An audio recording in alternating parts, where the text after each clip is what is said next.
Good day, everyone. Welcome to One on One with CKN. My name is Chris Kehinde Nwandu.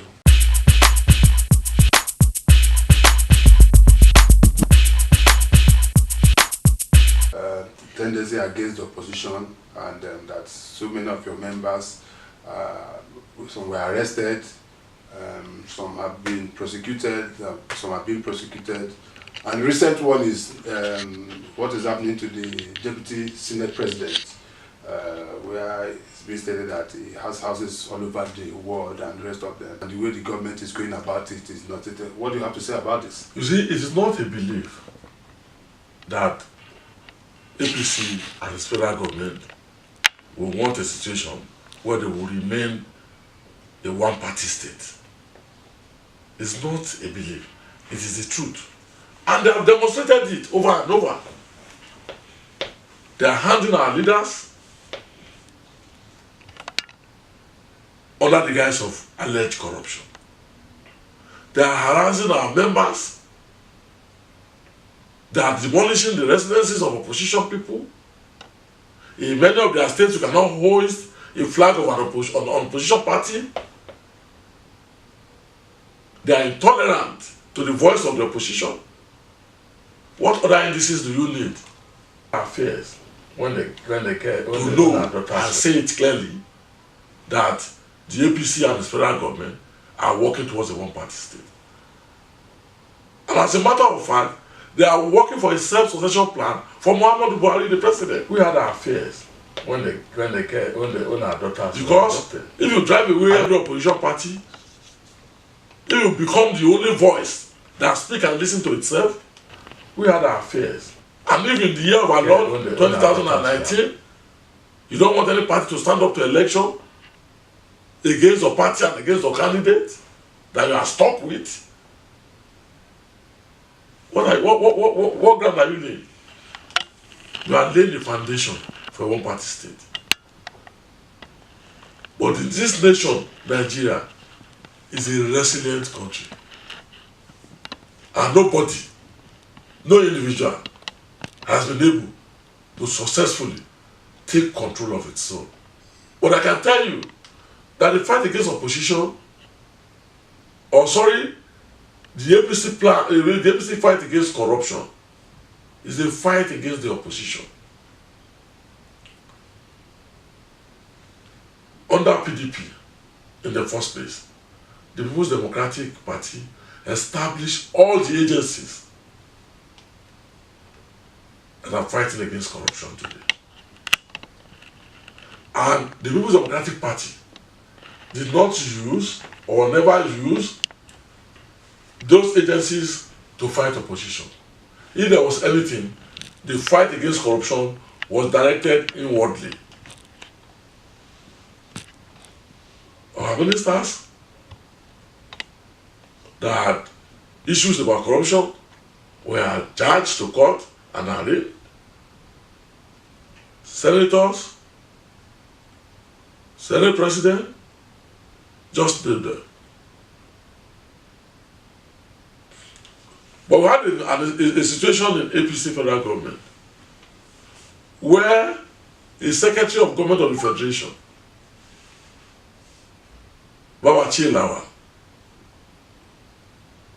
said he cut grass, or he was alleged to have cut grass with over 200 million naira. An administrative investigation was set up. And at the end of the day, nobody can define the state of what had happened. For the first time in the history of President Jonathan's administration, the then President of the Senate, Senator David Mark, told President Jonathan to choose between the man who was then in charge of pension, Mena, and the National Assembly. And the PDP government sent Mena out of the service on allegation of corruption, running into billions of naira. What did we find? The APC government came back and restored him to the civil service, even with a promotion. And they come and tell you and I that they are fighting corruption. You can go on and on and on. Even in the case of Awachilawa, who spent 200 and something million to cut grass, what happened to him? They went and brought his cousin to replace him. As if Nigerians have no moves.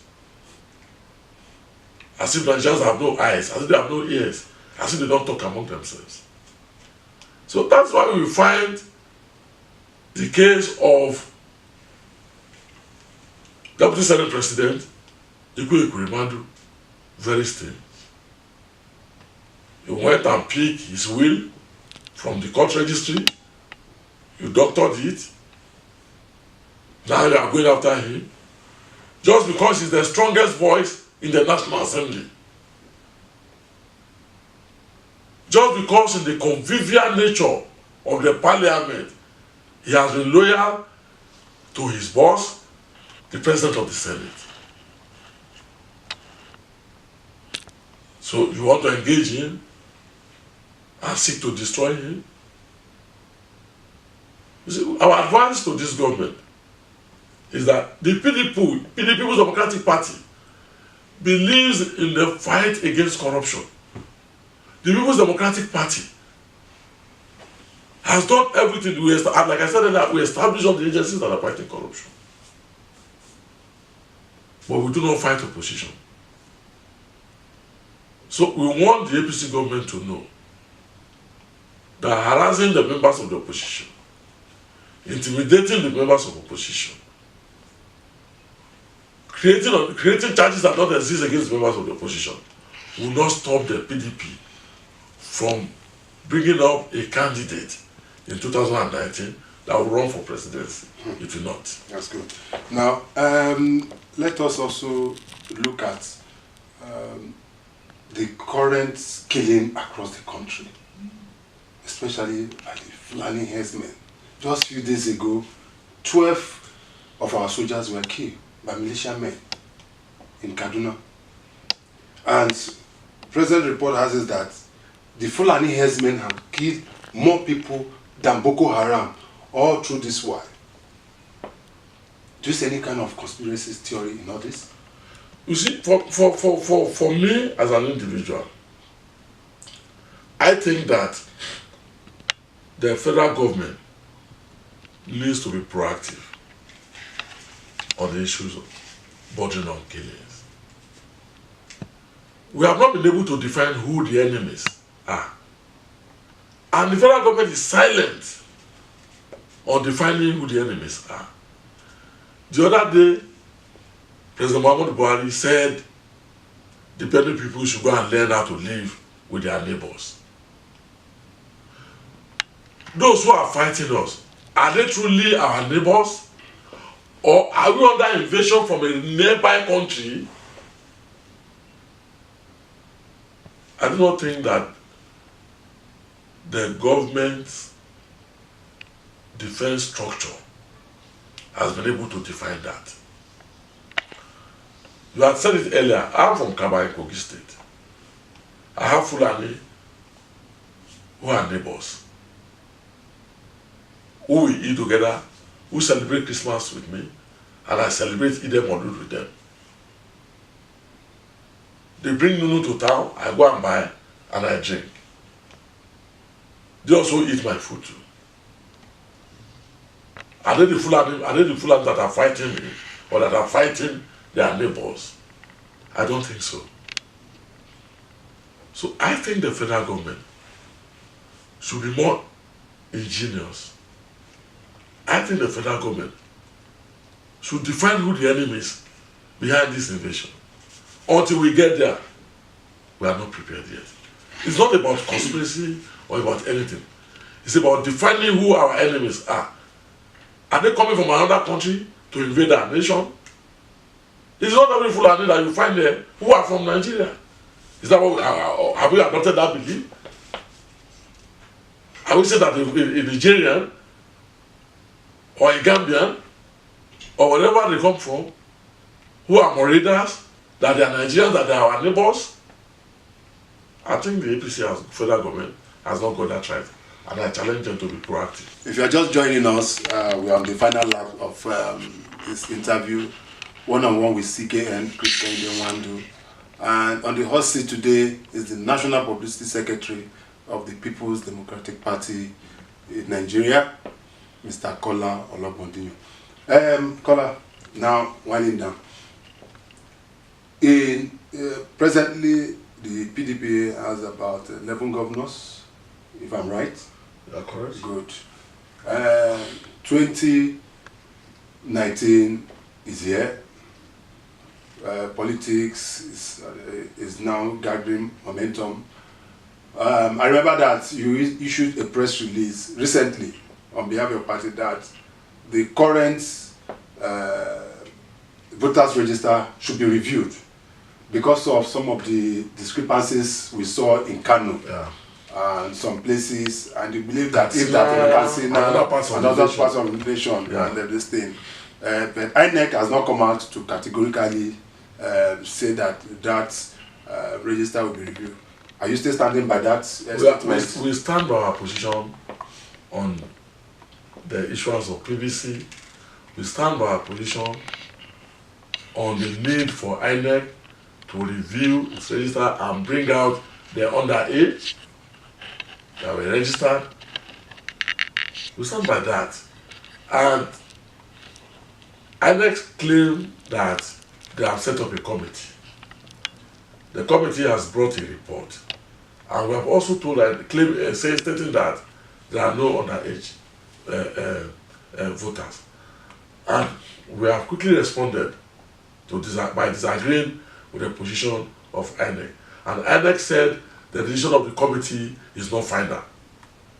So we are waiting for the final decision of INEC.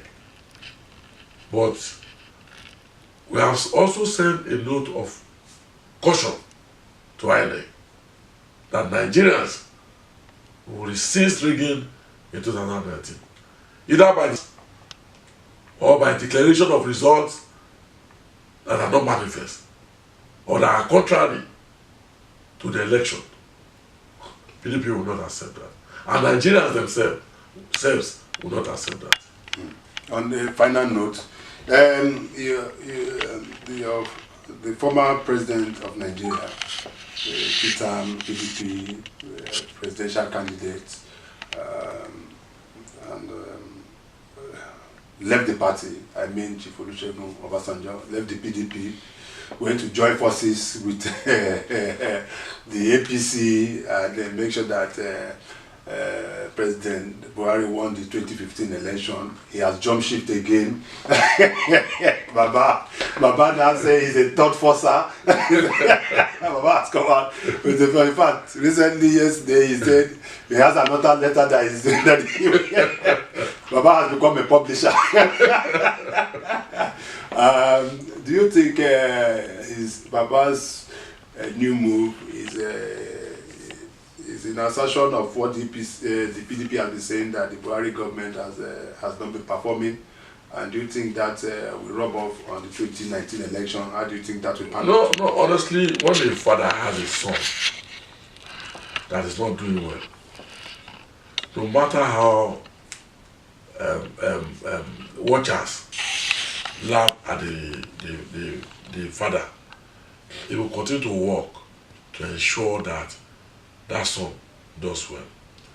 I think what President Olusegun, or former President Olusegun Obasanjo, has been doing is to see how best Nigeria can be governed, and I give that to him.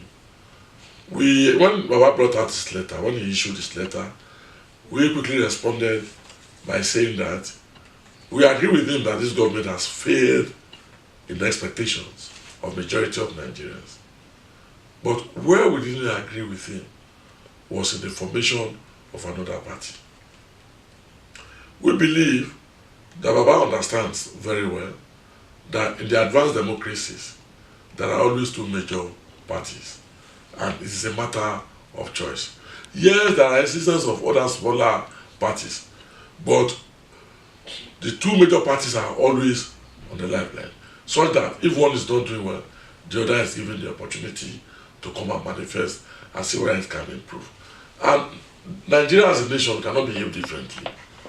So we agree with Baba that this government has failed, and it has failed repeatedly and woefully. But we believe that the repositioned PDP, the rebranded PDP, should be allowed a chance to govern. We have learned from our mistakes. We have discovered the areas that we had erred.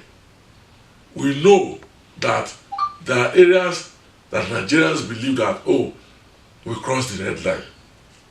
We have learned through this process in all this.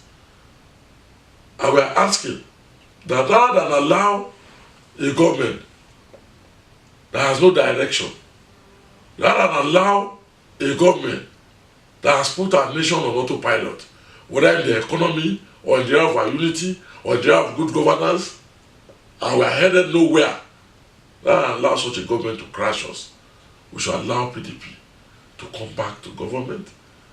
And I believe that the reposition PDP that we have today will do better and greater than the PDP that we had in office till 2015. Good. Now, finally, the world's richest man, Bill Gates, came out with a bang a few days ago where he said the current economic roadmap of President Buhari's government is not working and should be jettisoned. What do you have to do? Do you agree with him? I think Bill Gates was just being sanctimonious to his host. You know, when you come to somebody's house and he's misbehaving, you cannot directly tell him that. What type of misbehavior is this? You find a way of coining your words to make him look like, oh, out of your love for him, where you just discover that he needs to do this thing this way instead of that way. That is what Bill Gates have done. Otherwise, Bill Gates will have told President Muhammadu Buhari and Vice President Osinbajo that they have failed and failed woefully. They have no economic direction, they have no economic policy. They have put this nation on autopilot. And unless the PDP is quickly encouraged to rescue this nation from their hands, we don't know where we are headed to. How can Bill Gates has seen it all? He knew what he has seen. He didn't just want to come out and say that you have failed. That's why he's saying that the economic policy, which economic policy are they doing? Zero, nothing. They are just, look, when APC came to power in 2015, what was the exchange rate of the dollar? 180, 185. From there, dollars went to 510. And now we are oscillating around 360. And they say they have improved on the dollar exchange rate. Are we puppies in kindergarten? If you take an economy in which an exchange rate was 180 naira to a dollar, to an economy that exchange rate grew, dropped to 100 to a dollar to 510 naira, then you are struggling to bring it downwards, and you have not even attained a dollar to 180, which was handed over to you in 2015, and you are claiming that you are the policy that is working. And you are even expecting we Nigerians to come and prostrate and say that we haven't seen life like this. I think Bill Gates was just trying to massage the ego of his host. Otherwise, he should have told them point blank, just go and pack your thing and leave this villa because we have failed. Now, what is your final message to Nigerians and other viewers as we move towards 2019? What should they expect from the PDP? Nigerians should expect a branded PDP. Nigerians should expect a repositioned PDP. Nigerians should look towards PDP in our dream as a party to bring the generation next into party politics and into governance, they should look onto the PDP for economic solutions to the crisis that we currently have. And don't forget that under President Olusegun Obasanjo, as our president, he harnessed technocrats that could do the job. That was the policy of the People's Democratic Party. It's only in an economy that has no direction like this that you go and bring people who have no bearing at all with the economy and hand over the economy to them to manage. PDP will not do that. And in the weeks ahead, our party is going to begin an online registration that will enable more Nigerians to come into the party and give a proper policy direction to our party. I thank you very much. Thank you very much. That will be all for today. I'll be speaking with the National Publicity Secretary, Mr. Kola Ologbondiyan. My name is Chris Kehinde Nwandu. Thanks for joining us on One-on-One with CKN on CKN News TV. Bye for now.